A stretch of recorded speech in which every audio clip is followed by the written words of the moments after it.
Good morning students. आज हम करने जा रहे हैं क्लास 10th की हाफ ईयरली का जो पेपर था आरबीएसई बोर्ड का, उसके सॉल्यूशन करने जा रहे हैं और डिटेल से सॉल्यूशन अपने इसका करेंगे। 12 एमसीक्यू क्वेश्चन का सॉल्यूशन करने जा रहे हैं हम स्टार्टिंग में। तो 12, 15 और 21 का एलसीएम।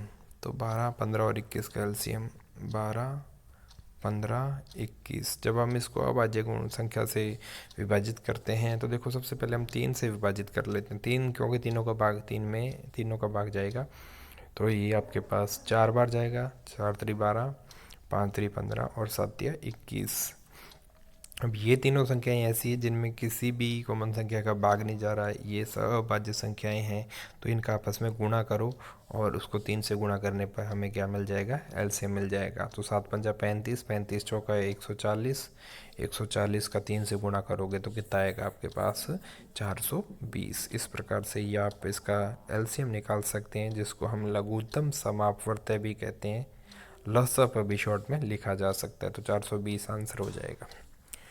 दूसरा आपके पास आता है x² - 2x - 8 के गुणनखंड शून्य निकालने। तो शून्य का गुणनखंड निकाल के भी कर सकते हैं, बाई ऑप्शन भी कर सकते हैं। देखो पीछे क्या है, -8, यानी कि 8 के ऐसे टुकड़े जिनको घटाने पर कितना आ जाए, आगे वाली संख्या में अंक कितना है, 2। घटाने पर 2 मिलना चाहिए। तो इनमें से कौन कौन से जो शून्य हैं जिनको घटाने पर 2 मिल जाता है। इनमें 0 आ रहा है, ये नहीं हो सकते। इसमें -2 आ रहा है, इसमें आ रहा है 2। तो ऑप्शन क्या हो जाएगा, 4 और -2।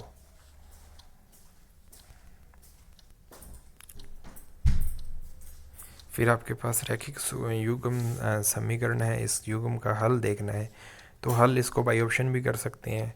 3 और 1 4, यानी कि दो संख्याओं, ऐसी दो संख्याएं जिनका जोड़ कितना आ रहा है, 4 आ रहा है। तो वो ऑप्शन से देखो, इनका जोड़ 4 नहीं आ रहा, -2 आ रहा है। इनका योग -4 आ रहा है, तो ये भी ऑप्शन नहीं है।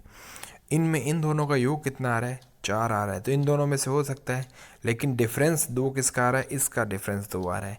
तो ये बाई ऑप्शन से भी आप कर सकते हैं, ज़रूरी नहीं आप वैल्यू पुट करके इसको चेक करें। बाई ऑप्शन भी इसको हल कर सकते हैं, आपका टाइम भी बचेगा पेपर के अंदर, वार्षिक परीक्षा के अंदर। अब ये चौथा जो सवाल है, इसका आंसर तीसरे का पहला आएगा। चौथे सवाल में द्विघात समीकरण के मूल आपको पूछे हैं। तो देखो, इसके कोई भी मूल वास्तविक नहीं है।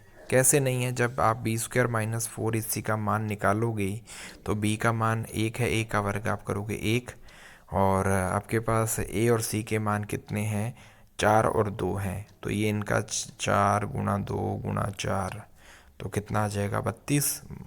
प्लस का 1 माइनस का 32, तो आंसर माइनस में आएगा।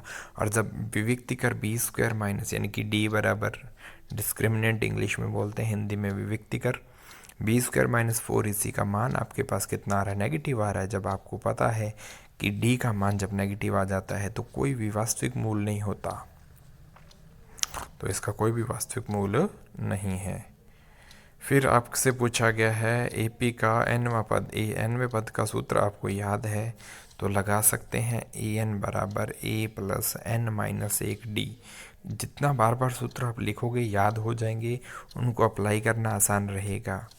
परीक्षा में आपसे गलती होने के चांस कम होंगे। तो 3 + 10 में से गया n का मान कितना, nवां पद है तो n का मान कितना हो गया, 10। तो 10 में से गया 9, गुणा d का मान कितना है, अंतर 7 में से 3 गया 4।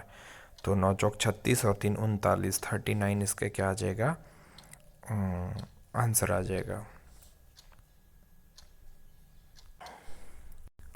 अगला जो छठा सवाल है, कौन सी भुजाएं लंबवत है। तो AC और BC दोनों लंबवत हैं, तो AC और BC आपका आंसर हो जाएगा। इन बिंदुओं को मिलाने वाले दोनों बिंदु A और B, इनको मिलाने वाले रेखाखंड के मध्य बिंदु। तो देखो x1 + x2 करोगे तो 2 - 2 कितना हो जाएगा, 0। 0 का आधा भी क्या होगा, 0। तो एक ही ऑप्शन है 0 वाला, 0 0 इनके। और उधर 4 - 4 y के लिए भी कितना आ जाएगा, 0 आ जाएगा। तो 0 और 0 का आधा भी 0, तो 0 0, यानी कि मूल बिंदु इस रेखाखंड का क्या हो जाएगा, मध्य बिंदु हो जाएगा। tan 60 का मान √3।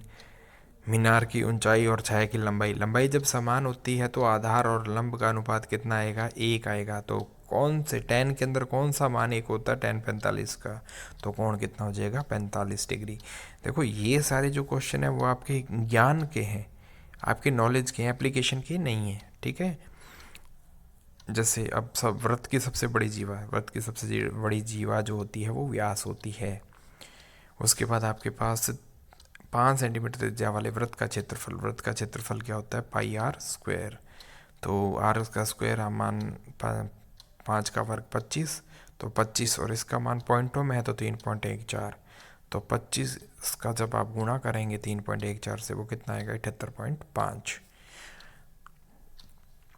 फिर आर त्रिज्या वाले गोले का पृष्ठीय क्षेत्रफल, ये सब ज्ञान के क्वेश्चन है, 4 पाई आर स्क्वायर। आर त्रिज्या और एच ऊंचाई वाले बेलन का आयतन पाई आर स्क्वायर एच। आपको फॉर्मूले पूछे अगर याद हैं तो आप आसानी से कर सकते हैं। उसके बाद में है आंकड़े 4, 10, 5, 9, 12 का माध्य। माध्य होता है राशियों का योग बटे राशियों की संख्या। तो 5 राशियाँ, इनका योग करोगे आप 40/5, तो 8 पंजा 40। और उसके बाद में 52 ताश के पत्तों में से एक पत्ता निकाला जाता है, तो रानी आने की प्रायिकता। तो रानी आने की प्रायिकता देखो कितनी है, 4 रानियाँ होती हैं, टोटल 52 पत्ते होते हैं, तो 4/52 ऑप्शन में नहीं है, तो आप इसको काटोगे तो कितना आ जाएगा 1/13, 1/13 ऑप्शन हो जाएगा करेक्ट। सो ये थे आपके पास MCQ क्वेश्चंस के सॉल्यूशन।